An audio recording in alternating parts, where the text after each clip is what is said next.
Good morning all of you. स्वागत है आप सभी का एक बार फिर से ऑनलाइन क्लासेस में। हम पढ़ रहे हैं बीए फाइनल ईयर की ज्योग्राफी, जिसके अंतर्गत हमने पिछली कक्षा में कई सारे खनिजों का अध्ययन किया था। मैंगनीज का कर लिया हमने, तांबे का कर लिया, लोहे का कर लिया। ये इनमें से धात्विक खनिजों का हमने अध्ययन किया है। आज एक अधात्विक खनिज का अध्ययन करने जा रहे हैं हम, जिसको अभ्रक के नाम से जाना जाता है। ठीक है, इसके बाद हम अगर समय रहा तो इसी क्लास में बॉक्साइट का भी अध्ययन करेंगे, जिससे एल्यूमिनियम बनाया जाता है। तो आज की इस क्लास में हम अभ्रक का अध्ययन करने जा रहे हैं। अभ्रक आप सभी जानते हो, अभ्रक को माइका भी बोलते हैं, MICA। ठीक है, मिका नहीं, माइका बोलते हैं इसको। ये एक इम्पोर्टेंट खनिज है जो कई सारे उपयोगों में किया जाता है। प्रकृति से जब इसको निकाला जाता है खोद करके, अधात्विक खनिज है। ठीक है, धात्विक खनिज नहीं है। देखिए, जब इसको निकाला जाता है तो इसका रंग काला या भूरा इस तरीके से होता है, सफ़ेद भी होता है। सफ़ेद कलर का जो अभ्रक होता है बेहतरीन माना जाता है। सबसे बेहतरीन जो अभ्रक माना जाता है वो कैसा माना जाता है? सफ़ेद कलर का। ठीक है, ये पारदर्शी होता है, हल्का होता है, साथ ही साथ चमकीला भी होता है। अभ्रक जो होता है पारदर्शी, हल्का और चमकीला होता है। अक्सर चीनी मिट्टी जो होती है ना, चीनी मिट्टी, चीनी के बने हुए बर्तन हमने देखे हैं, उसी तरीके के इसे सामान बनाए जाते हैं।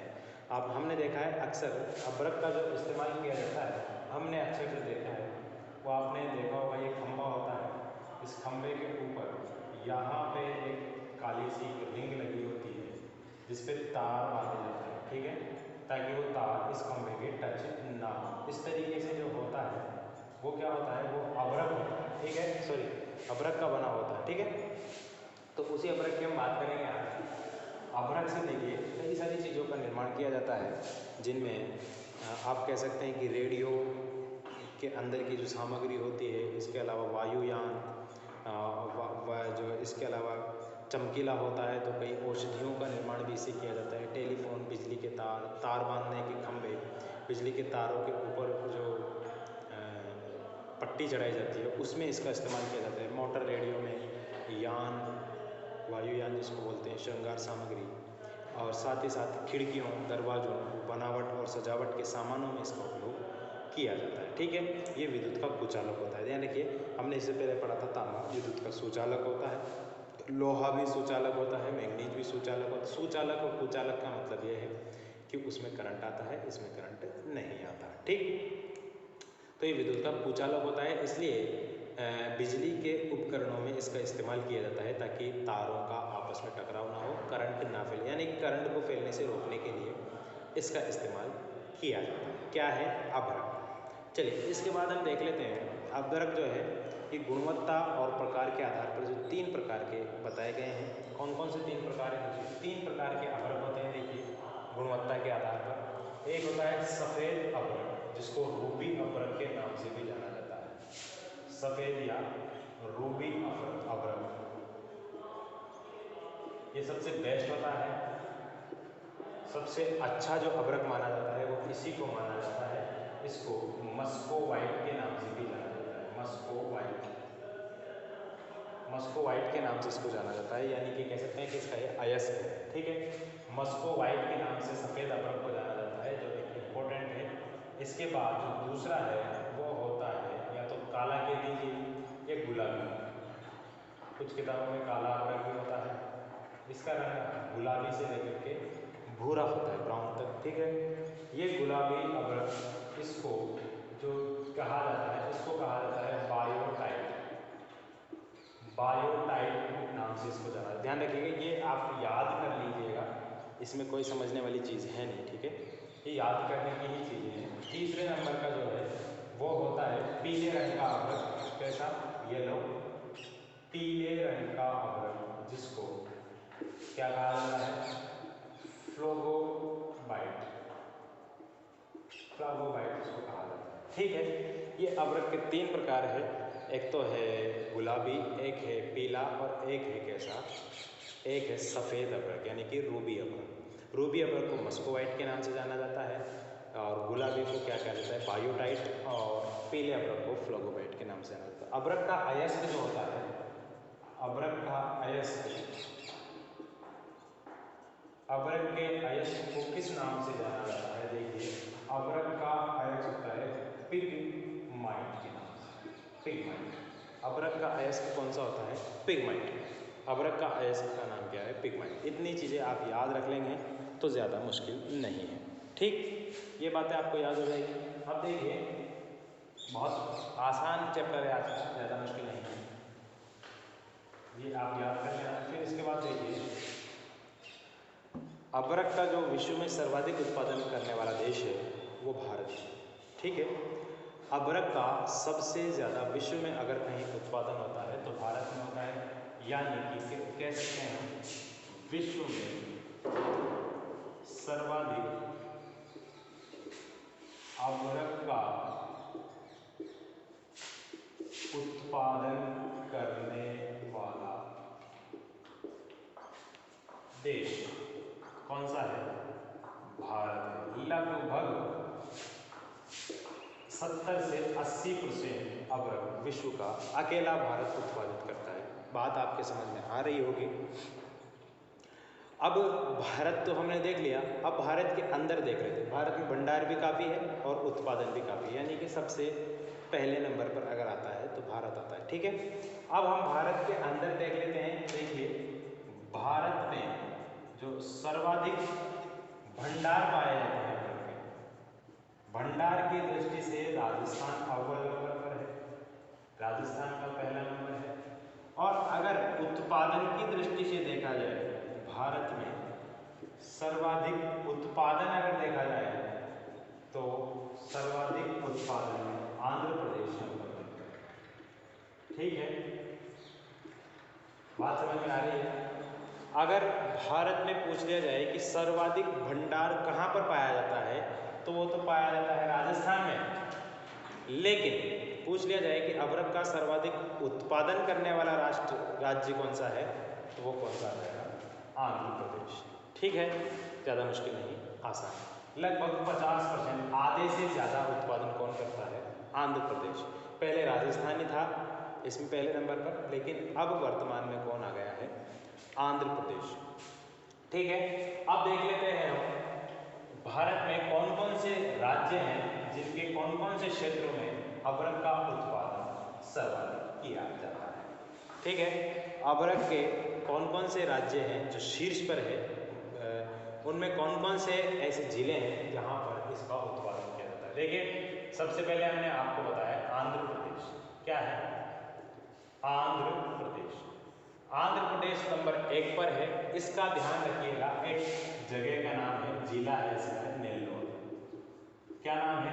आंध्र प्रदेश का जिला है नेल्लोर। नंबर 1 है देश में, सर्वाधिक उत्पादन यहीं से किया जाता है। इसके बाद एक और जिला है जिसका नाम है खम्माम। क्या नाम है? खम्माम।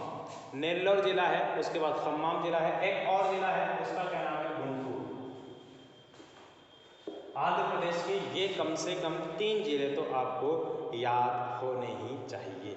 ठीक है, नेल्लोर है, खम्माम है, गुंटूर है, ये तीनों जिले सबसे ज़्यादा उत्पादन करने वाले जिले हैं। इसके अलावा कौन सा है? देखिए, कुडप्पा जिला, ये तो आपको याद रहेगा। कुडप्पा क्रम की चट्टानें कहाँ पाई जाती है? आंध्र प्रदेश में, तो कुडप्पा जिला भी आपको याद रह जाएगा। ये तो बार बार में हम पढ़ रहे हैं, गुंटूर, खम्माम और नेल्लोर, यानी कि मैंगनीज में भी आया था, लोहे में भी आया था, तांबे में भी आया होगा ये।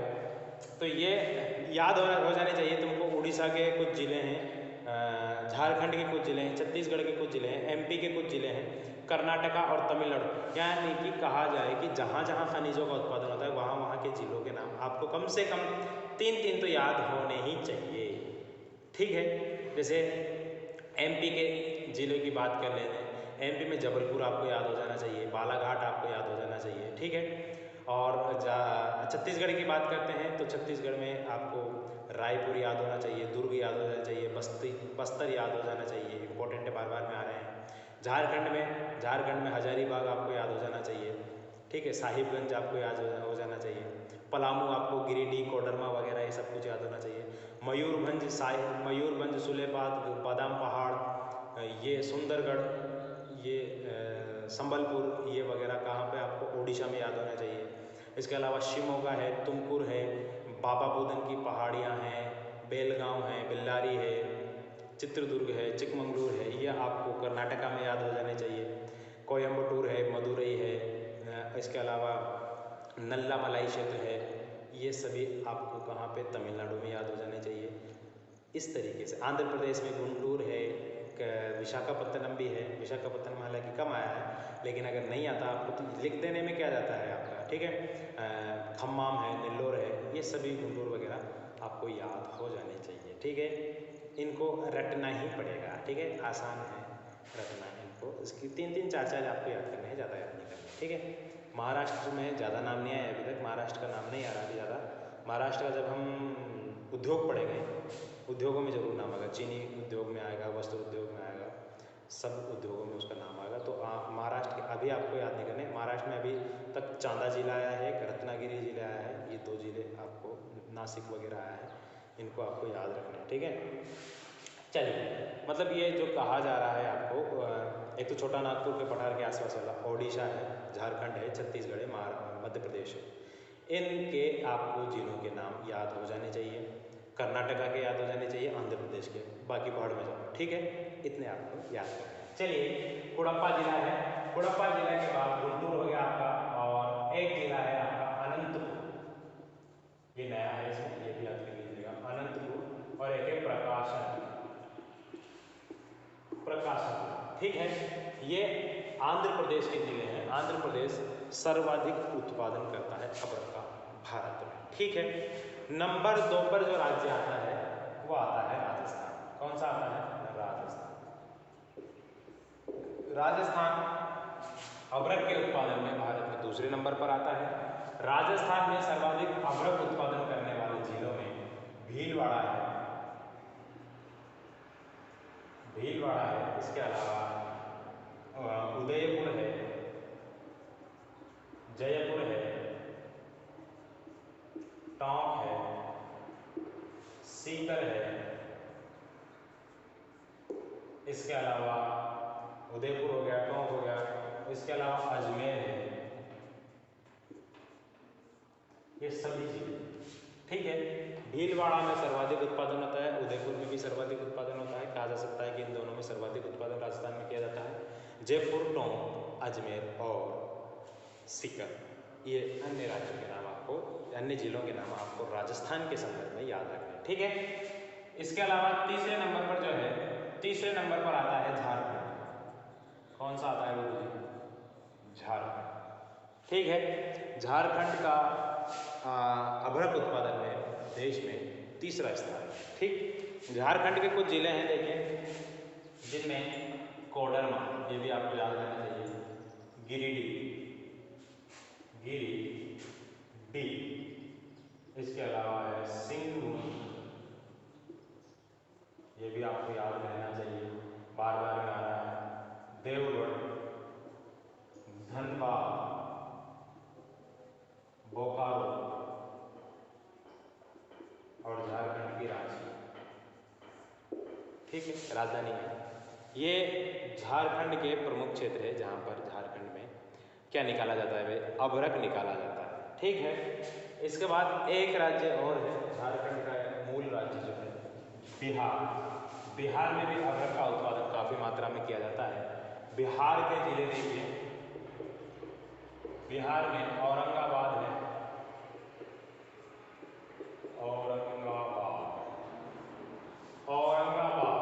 औरंगाबाद के बाद बिहार में गया जिला है, ये तो याद रह जाएगा,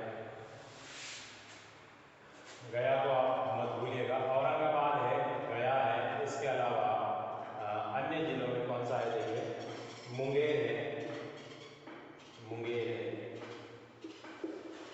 भागलपुर है, शेखपुरा है, ये सभी जिले, ठीक।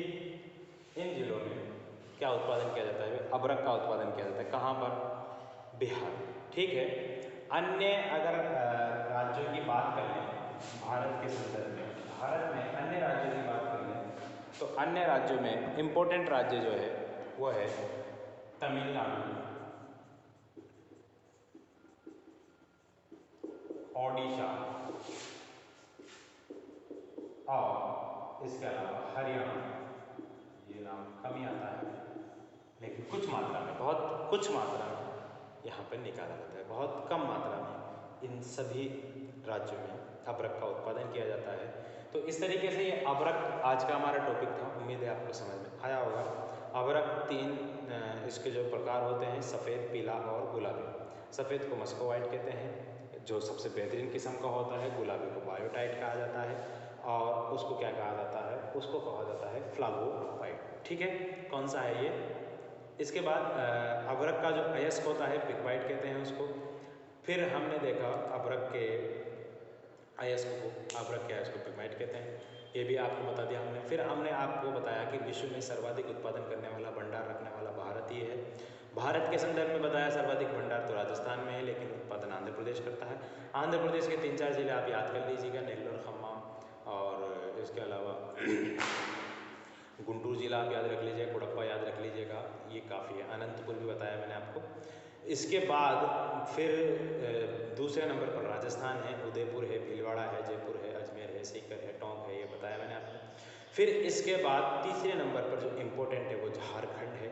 झारखंड का बताया कोडरमा, गिरिडीह, ये आपको दोनों तो कम से कम याद हो जाने ही चाहिए। फिर हमने आपको बताया बिहार चौथे नंबर पर है। बिहार के औरंगाबाद, गया वगैरह, शेखपुरा वगैरह, भागलपुर वगैरह, ये आपको याद रहना चाहिए। फिर हमने आखिरी 3-4 जिलों राज्यों के नाम और याद रखे, जिनमें ये है तमिलनाडु है और इसके अलावा ओडिशा है और हरियाणा। ये हमारा अभ्रक का टॉपिक आज का खत्म। ठीक, चलिए इसके बाद हम एक दूसरे इम्पोर्टेंट अयस्क के बारे में पढ़ेंगे, जो बॉक्साइट के नाम से जाना जाता है। बॉक्साइट देखिए, बॉक्साइट ज़मीन में से जब निकाला जाता है तो होता इतना मुलायम है कि हाथ लगाए तो जैसे मिट्टी नहीं होती, मिट्टी की तरह टूट जाता है। लेकिन जैसे ये हवा के संपर्क में आता है, धीरे धीरे कठोर होना शुरू हो जाएगा। बॉक्साइट से एल्यूमिना बनाई जाती है और एल्यूमिना से फिर बनाया जाता है एल्यूमिनियम। ठीक है, तो एल्यूमिनियम हमारे वर्तमान समय में एल्यूमिनियम का बहुत ज़्यादा रोल हो गया है हमारी ज़िंदगी में। हमारे आसपास के घर, दरवाजे, खिड़की वगैरह, इसके अलावा रेलिंग वगैरह जितने भी होते हैं एल्यूमिनियम के बनाए जाते हैं। बर्तन भी आजकल, पहले तो पीतल तांबे के चला करते थे, फिर स्टील के आए, आजकल एल्यूमिनियम के बर्तन भी ज़्यादा ट्रेंड है।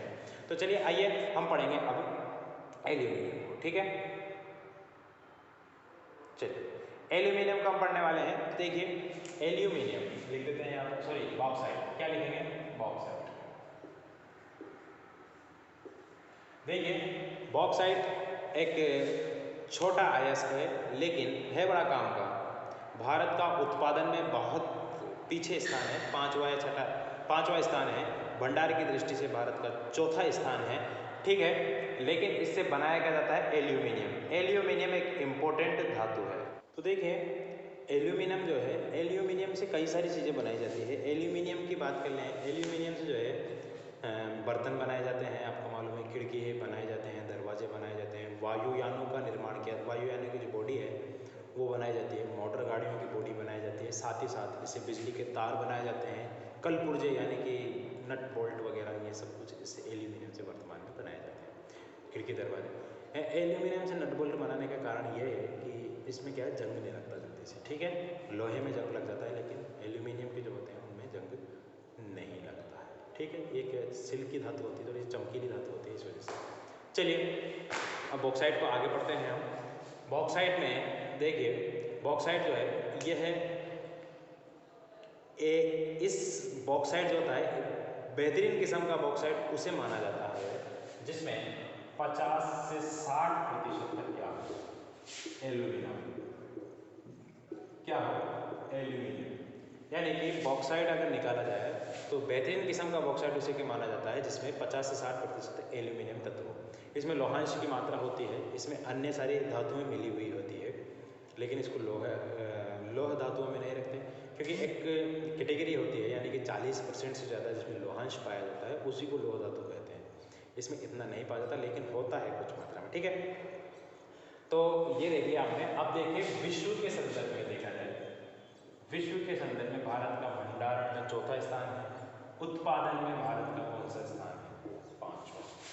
कौन सा स्थान है, 5वां स्थान है। कुछ किताबों में 6ठा भी दे रखा है, लेकिन 5वां सही है। ठीक है, 5वां स्थान है। गुरुजी इससे पहले कौन कौन है, देखिए इससे पहले नंबर 1 पर ऑस्ट्रेलिया है। कौन सा है, ऑस्ट्रेलिया। ऑस्ट्रेलिया का पहला स्थान है बॉक्साइट उत्पादन में। एल्यूमिनियम, ठीक है।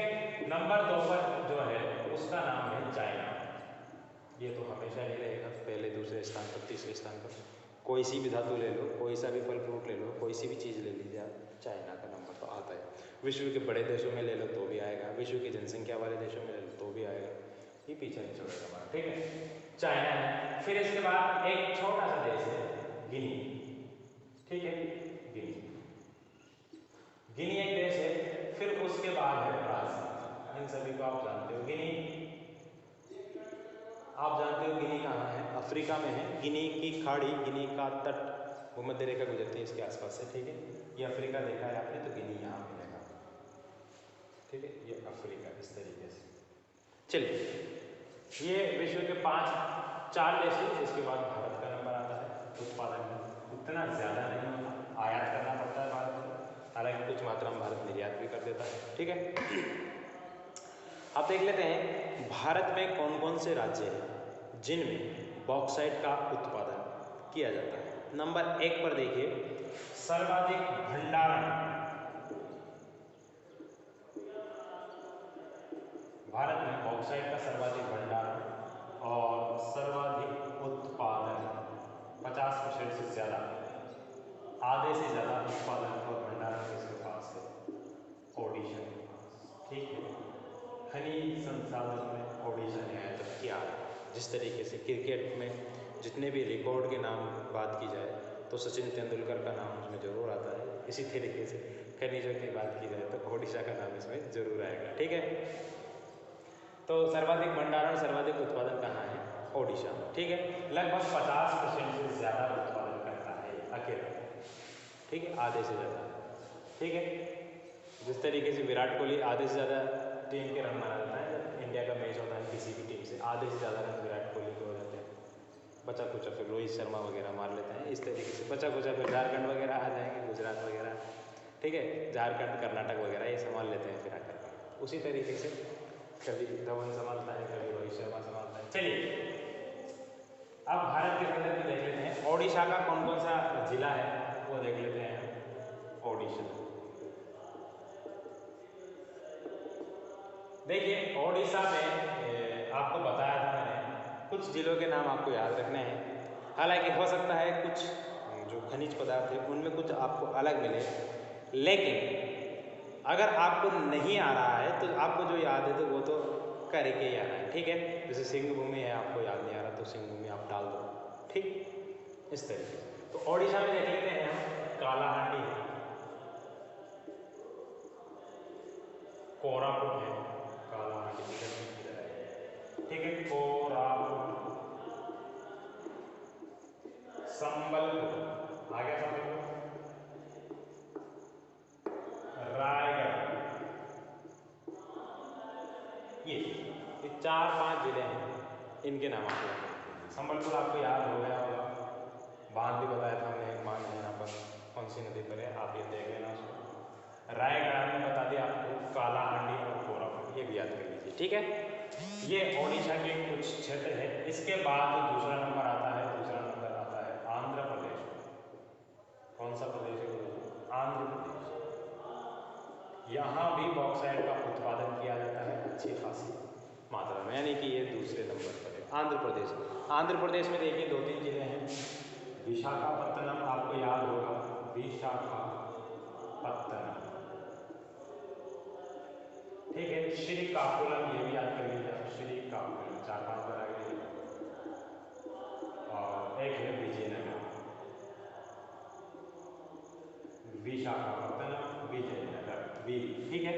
श्रीकाकुलम, विजयनगर, विशाखापत्तनम ये आंध्र प्रदेश की इंपॉर्टेंट चीज़ है। अब इसमें एक ये हट के आया है ना गुजरात का, ठीक है।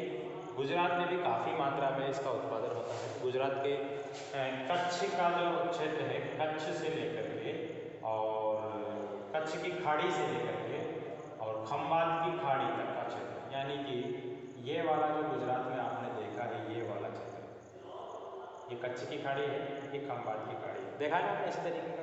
तो इस वाली पूरी पेटी में किसका उत्पादन किया जाता है? बॉक्साइट का, ठीक है। तो देखिए कौन कौन से जिले आते हैं इसमें, इसको कट कर दीजिए, देख लीजिए आप। कौन कौन से जिले हैं? देखिए जामनगर है, इसके अलावा कच्छ है, एक जिला है कच्छ। फिर इसके अलावा भावनगर है, जूनागढ़ आपने सुना होगा रियासत है, जूनागढ़ का जिला है, अमरेली है, अमरेली, बड़ौदा है, ठीक है। ये सारे एक इम्पोर्टेंट एक खेड़ा, यह खेड़ा सर्वाधिक उत्पादन करता है। खेड़ा में सर्वाधिक उत्पादन होता है गुजरात में, जामनगर, कच्छ, भावनगर, जूनागढ़, अमरेली और बड़ौदा, ये इम्पोर्टेंट क्षेत्र है, ठीक है। इसके बाद देखते हैं अगला कौन सा राज्य है। अगले राज्य में हम देखते हैं तो किसका नाम आता है? अगले राज्य में आता है छत्तीसगढ़, नहीं सॉरी छत्तीसगढ़। कौन सा? छत्तीसगढ़ का नाम आता है छत्तीसगढ़। छत्तीसगढ़ में भी बॉक्साइट का अच्छा खासी मात्रा में उत्पादन किया जाता है। देखिए छत्तीसगढ़ के रायगढ़ है, दुर्ग है, बस्तर जिला है, ये आ गया, देखिए दुर्ग और बस्तर आ गया, ठीक है। इसके अलावा बिलासपुर है, बिलासपुर भी हमने पढ़ लिया है ये। इसके अलावा सरगुजा एक क्षेत्र है, सरगुजा, ये भी आप लोग लिख लीजिए इसमें, सरगुजा। छत्तीसगढ़ में रायगढ़, दुर्ग, बस्तर, बिलासपुर और सरगुजा ये क्षेत्र है जहाँ पे किसका उत्पादन किया जाता है? बॉक्साइट का उत्पादन किया जाता है। क्या पढ़ रहे हैं हम? बॉक्साइट। इससे पहले हमने क्या पढ़ा था? इससे पहले हमने पढ़ा था एक महत्वपूर्ण खनिज संसाधन अभ्रक, ठीक है। बॉक्साइट ध्यान दीजिएगा, बॉक्साइट एलोह धातु में आता है और वो अधात्विक खनिजों में आया था, ठीक। चलिए छत्तीसगढ़ के बाद कुछ और चुटपुट जिले हैं भारत के। छत्तीसगढ़ के बाद अन्य जिलों में देखते हैं एमपी है, मध्य प्रदेश, इसके बाद महाराष्ट्र है, महाराष्ट्र के बाद अन्य जिलों में देखा जाए तो बिहार है, यहाँ भी उत्पादन किया जाता है। इसके अलावा तमिलनाडु है, कर्नाटक है और एक स्पेशल नाम इसका आता है जम्मू कश्मीर, यहाँ भी कुछ मात्रा में बॉक्साइट का उत्पादन किया जाता है। जम्मू कश्मीर बोलो कौन सी जिले हैं? टर्शियरी जिले, ठीक है, उनमें इसका उत्पादन किया जाता है। बोलो बात समझ में आ गई है? बहुत आसान है, आज का चैप्टर ज़्यादा मुश्किल नहीं है, क्योंकि इसमें कुल मिलाकर के ज़्यादा तो आपको पढ़ना नहीं है। ISO के नाम याद कर लेने हैं एक दो के, और साथ ही साथ इनका उत्पादन क्षेत्र याद कर लेना है क्रम से, ठीक है। उसमें सबसे ज़्यादा आंध्र प्रदेश था, इसमें सबसे ज़्यादा ओडिशा है, उसमें दूसरे नंबर पर राजस्थान था, इसमें दूसरे नंबर पर आंध्र प्रदेश है, ठीक है। इस तरीके से याद करेंगे तो याद करना आसान हो जाएगा, ठीक। चलिए अब हम इसका निर्यात देख लेते हैं। हालांकि उसका निर्यात हमने नहीं देखा था, उसमें सर्वाधिक भारत निर्यात जो करता है ब्रिटेन को करता है, उसमें किसमें? सॉरी हमने जो पिछला पढ़ा था अभी, क्या पढ़ा था? अभ्रक। अभ्रक में सर्वाधिक जो निर्यात भारत करता है वो ब्रिटेन को करता है, USA को करता है। अन्य में जापान है, जर्मनी है, पोलैंड है, हॉलैंड है, हॉलैंड बोले तो नीदरलैंड है, यूक्रेन है, इनको भारत निर्यात करता है उसमें अभ्रक। और यहाँ पर जो भारत सर्वाधिक निर्यात करता है वो करता है इटली, ब्रिटेन, जर्मनी,